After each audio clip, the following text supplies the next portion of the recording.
ইমামদের সাথে খবরদার ইমামদের সাথে বেয়াদবি করবেন না, খবরদার মুয়াজ্জিন সাহেবদের সাথে বেয়াদবি করবেন না। ইমাম আর মুয়াজ্জিনকে নিজের জীবনের পাহারাদার মনে করবেন।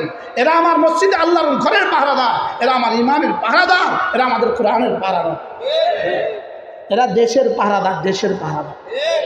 এরা কি এরা কোন দেশের পাহারাদার? মানচিত্রের পাহারাদার।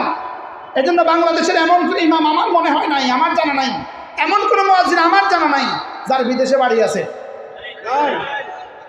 জোরে বলেন, আপনাদের জানা থাকলে বলেন, তারা জানা আছে? আমার মনে হয় বাংলাদেশের খতিবদের বেতনের মধ্যে আমার বেতন উল্লেখযোগ্য, আমার বেতন উল্লেখযোগ্য। 55 করলে আমরা ব্যাকের মুখ দোষ লাগা দিবেন, আমার বেতন উল্লেখযোগ্য। কিন্তু আপনারা ইমামকে